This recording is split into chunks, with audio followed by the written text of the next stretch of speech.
Boa noite a todos. Meu nome é Letícia. Hoje sou eu que vou fazer a palestra da noite. Hoje a palestra, ela está no Evangelho segundo o Espiritismo, é o capítulo 10. Bem-aventurados aqueles que são misericordiosos. Dentro desse capítulo, ele tem vários itens que já se falam por si só.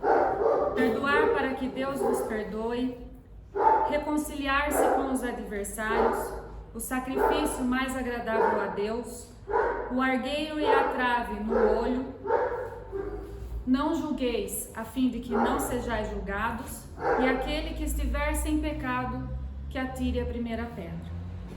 E depois vem as instruções dos Espíritos, que faz toda uma globalização mediante esses temas. Que fala do perdão das ofensas, a indulgência, é permitido repreender os outros, observar as imperfeições de outrem, divulgar o mal alheio.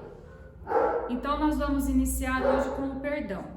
Bem-aventurados aqueles que são misericordiosos. Perdoar para que Deus vos perdoe. O perdão é uma ação humana de se livrar de uma culpa, uma ofensa, uma dívida. O perdão ele é um processo mental que se visa a eliminação de qualquer ressentimento, raiva, rancor ou qualquer outro sentimento negativo sobre determinada pessoa ou também por nós mesmos. Então, o perdão ele é um processo. Mas por que eu tenho que perdoar? Porque de alguma maneira algo aconteceu. E para que isso aconteça, para que o rancor, a mágoa, o ódio aconteça dentro de mim ou mediante a minha percepção a uma outra pessoa, eu permiti que isso entrasse em mim. Não foi a outra pessoa que fez. Ela teve a minha permissão. Eu permiti que o rancor, a mágoa, o ódio, a perversidade entrasse em mim. Então a culpa não é só do outro. Não adianta a gente querer ficar procurando, mas foi porque fulano fez isso. Mas porque fulano falou aquilo. Para que alguém seja perdoado ou para que nós mesmos nos perdoe, algo aconteceu. Nós permitimos, porque cada um tem a sua individualidade, o seu self, o seu eu. Então, se algo aconteceu, a minha vaidade, o meu orgulho e o meu egoísmo, ele foi ferido. Porque quando isso acontece, são essas três desvirtudes que vão florescer em mim. A vaidade. Quando a vaidade é ferida, ela nos faz visualizar uma imagem distorcida dos fatos e dos atos. Mas fulano falou aquilo sem pensar. Mas fulano fez aquilo comigo de propósito. Não, ele pensou no que ele falou, ele fez para me atingir. É a minha vaidade. É o meu orgulho ferido. O orgulho ferido é quando a nossa superioridade, ela fala mais alto. Com quem você acha que está falando? Ou quem você pensa que é para falar desse jeito comigo? Então, é nós acharmos sempre que somos melhores do que os outros. Cada um se encontra em um degrau de evolução, em uma etapa evolutiva. Conhecimento não é sinal de evolução. Esclarecimento não é sinal de evolução. Humildade é sinal de evolução. Caridade é sinal de evolução. Amor é sinal de evolução. E daí entra no nosso ego, no nosso egoísmo. O egoísmo é o amor exagerado aos nossos próprios interesses, a despeito dos outros. O meu interesse tem que prevalecer, não o do outro. E o exclusivismo, que nos torna como centro das atenções, como centro de tudo, que nos torna presunçosos. É fácil ser misericordioso? É fácil perdoar aquele que eu permiti que me ferisse? Não é fácil. Jesus, acho que talvez não, Jesus é o nosso único exemplo disso, porque ele estava sendo crucificado por nós e mesmo assim ele olhou para os céus e falou: Deus, ou Pai, perdoa, eles não sabem o que fazem. O rancor, o ódio, eles vão gerar mágoas, eles vão gerar conflitos, eles vão adoecer a nossa alma e o nosso espírito. Não só doenças espirituais, mas doenças mentais, doenças físicas. A falta de perdão faz com que nos transformemos em seres doentes. A alma, o espírito, sem elevação, sem grandeza, nos torna ansiosos, desconfiados e cheios de fel. Quando se tem o limão, é tudo muito azedo. Então vamos espremer ele, né? E fazer uma limonada. Eu não vou falar para pôr açúcar, né? Vai que tem alguém diabético aí. Então adoça da maneira em que cada um se sentir mais agradável. Mas faça uma limonada. Não fique só com o limão azedo. Tudo está relacionado conforme a maneira em que nós interpretamos, em que nós conseguimos visualizar. A grande maioria, assim como eu, a gente não consegue ver o bem no outro, a gente consegue ver o mal. Ele fez isso de propósito. Mas a gente precisa aprender a ter a percepção que talvez nós estejamos nos vendo no espelho, apontando no outro aquilo que está dentro de nós, aquilo que não nos agrada. Perdoamos o nosso próximo? Nós os julgamos pelo ato ou pelo fato cometido? Nós blasfemamos contra o nosso próximo? Nós divulgamos o erro alheio? Quem nunca? Quem nunca? Ah, mas fulano fez isso. Ah, essa história está muito mal contada. Deve ter alguma coisa por trás disso. Quem nunca, né? Não só eu, como muitos de nós. Eu me coloco sempre nesse lugar. Eu fazem 2 semanas já montando a palestra e hoje o dia inteiro, a hora que acontecia alguma coisa, eu ia pensar, opa, a palestra de hoje. Então, nos vigiemos para não divulgar o erro alheio, porque se fosse o nosso erro, nós não gostaríamos que falassem de nós. A ausência de sentimentos, a falta de qualidade moral, nós achamos sempre que somos os melhores que os nossos próximos. A ausência da modéstia, a pretensiosidade, tudo isso é ausência de amor. Se nós pararmos para analisar, nós queremos o perdão do próximo. Nós temos o auto-perdão? Nós julgamos a nós mesmos? Nós temos qualidade moral para exigir que o próximo também a tenha? Nós somos melhores que os outros? Onde está o nosso amor? Temos amor próprio? Somos caridosos não para com o próximo, para conosco? O que nós fazemos com o nosso corpo? O que nós fazemos com os nossos pensamentos? Compreendemos as nossas falhas e os nossos erros? O início está na compreensão. Depois que nós conseguimos compreender, nós vamos passar para corrigir ou para fazer menos, errar menos. Quando alcançamos o auto-perdão, nós nos tornamos calmos, mansos, pacificadores e brandos.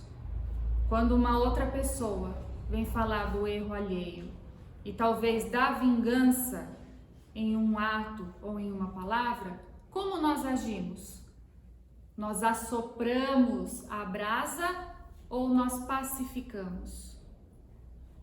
Não faça isso dessa maneira.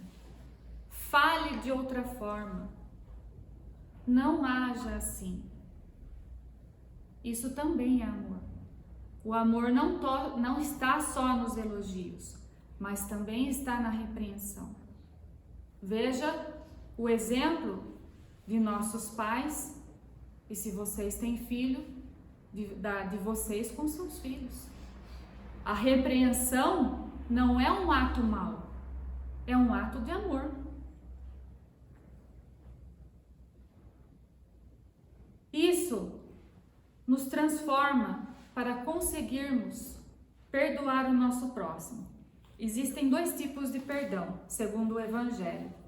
O perdão sem querer nada em troca, que é grandioso, enobrece a alma e o espírito, ele é generoso e ele não tem segundas intenções. Tanto é que Jesus falou quando ela estava sendo apedrejada: vá e não volte mais a errar. E aquele que tiver sem pecado, que atire a primeira pedra. E existe o perdão segundo aquele que foi ofendido, né? Que, sim, eu te perdoo, mas temos condições. Faz o próximo sentir o peso de um perdão. O perdão não tem peso. O perdão não tem preço. O perdão, ele vem de dentro. Ele é caridoso, ele é brando. O perdão que irrita não é necessário. Neste não existe benevolência, mas sim ostentação. E sempre nós queremos o mérito, e conhecimento e reconhecimento de todos. Ai, como eu sou boazinha, eu perdoei o que ele me fez. O perdão não quer reconhecimento de nada. O verdadeiro perdão, ele não quer que se torne conhecido. Perdão é o ato de compreender aquilo que nos aflige, aquilo que nos tirou da zona de conforto e nos trouxe o conflito. Compreendendo, ele vai se transformar e ele vai nos evoluir. O rancor, o ódio, ele nos torna seres suscetíveis, e daí nos faz com que recebemos influências particulares de outras pessoas e também de influências externas. Espíritos que não nos compreenderam, os chamados obsessores. Ele nos traz pensamentos, conflitos atuais e de um passado que, graças ao esquecimento, nós não lembramos, de outras vidas, de outras reencarnações. Ele fortalece o nosso instinto que vai nos corroer, mas não é um instinto bom, tá? É aquele instinto que vai nos corroer, nos adoecer, vai fazer com que hajamos incorretamente. Quando nós compreendemos os nossos erros, as nossas falhas, as nossas imperfeições, nós conseguimos respeitar e compreender as falhas, os erros do nosso próximo, as imperfeições. Não existe ninguém perfeito, cada um numa escadinha, no seu grau de evolução. E existe um grande ato que até para os nossos obsessores é de grande importância: a reconciliação. Eu estava pensando hoje, e na verdade, tanto aquele que erra contra nós, tudo está da maneira que a gente vê, né? Como os nossos obsessores, nós deveríamos agradecê-los. Por quê? Não só os nossos, como os dos nossos amigos, os dos nossos filhos, de nossos conhecidos. Quantos de nós aqui hoje não estamos devido a algum problema referente ou a obsessão ou a pensamentos negativos? Então nós estamos sendo capazes de reconhecer e de conhecer que a nossa hora chegou para nos tornarmos esclarecidos. A reconciliação é com o nosso self, é com o nosso eu. Nós abrimos a porta para o verdadeiro amor, para o verdadeiro perdão. E conseguimos assim começar a aprender a perdoar o nosso próximo. Como nós vemos os nossos obsessores ou aqueles que não nos agradam? Como nós, por algum ato falho, pediríamos perdão se fôssemos nós os errantes para com eles? Porque nós já fomos um dia, é por isso que hoje somos perseguidos. Através da oração, através do diálogo, que é a oração, é elevar o seu pensamento, porque daí você não consegue mais ser atingido. Você subiu um degrauzinho. Se ele quiser te alcançar, ele vai ter que subir esse degrauzinho também. Então veja, nós ajudamos dois, eu e o meu obsessor, através da mudança de atitude e da mudança dos pensamentos. Devido à casa espírita e a todo esse conhecimento que ela nos traz, hoje nós estamos aqui. Os obsessores, eles não são só aqueles que se foram, tá? Existem obsessores vivos, que nos perseguem, que nos caluniam, que erram contra nós. Mas nós também somos obsessores de outros, que erramos com eles, que caluniamos. E assim, nos tornamos seres errantes como eles. Quando tudo nos ofende, nos magoa, nos incomoda, é um sinal que nós estamos permitindo a entrada do lixo corrosivo, que nós estamos adoecendo ou já estamos doentes. Discórdia se transforma em união, a ofensa em perdão, a mágoa, o ódio, as reclamações, nós podemos transformá-las em amor.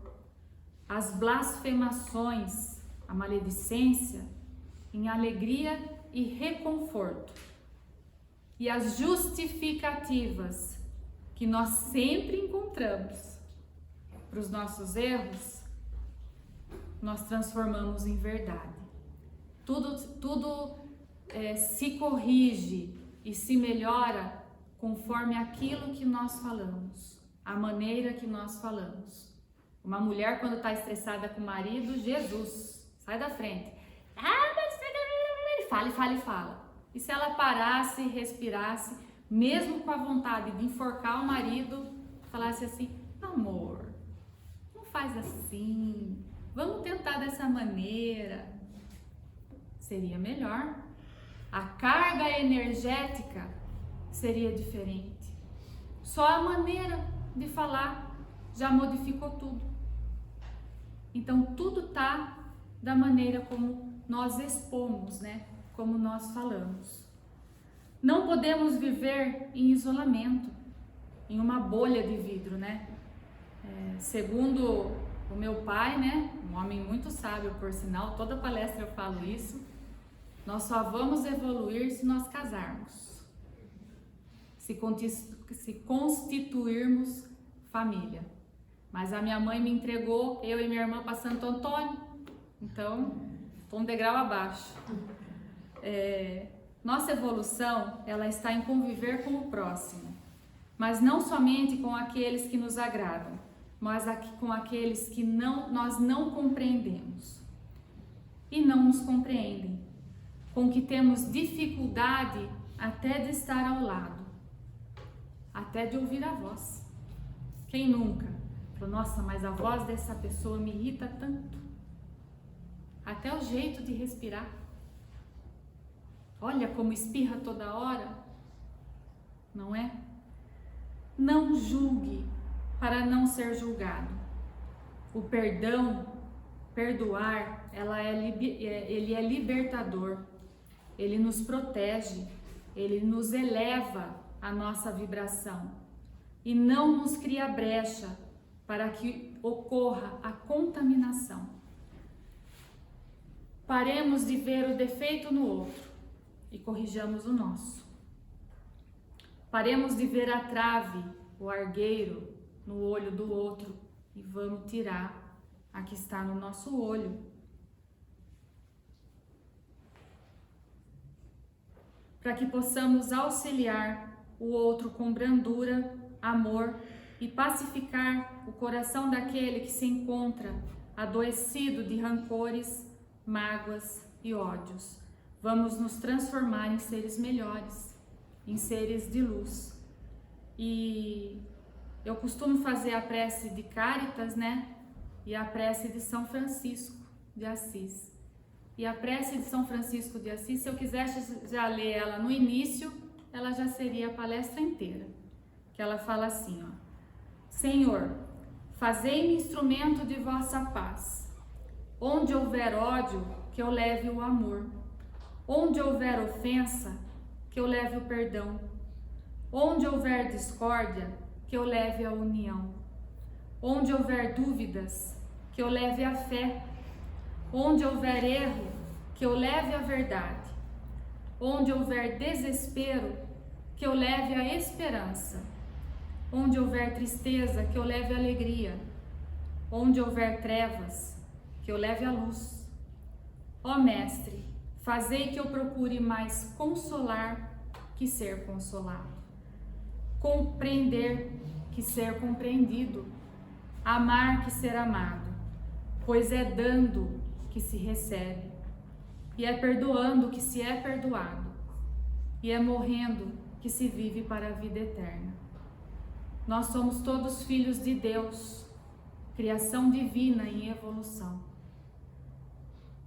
Que a paz, a alegria, os amores sem fim e a sabedoria, né, para que nós possamos conduzir da melhor maneira, da maneira mais linda, limpa e justa, todas as nossas imperfeições, os nossos acertos, os nossos erros, os nossos conflitos, o nosso pensamento e a nossa existência. Eu agradeço mais uma vez pelo aprendizado da noite e que possamos modificar o nosso eu e melhorarmos sempre. Agora nós passaremos para os passes, né, para a fluidoterapia. Que sejam todos muito bem-vindos e abençoados à nossa casa. Muito obrigado a todos.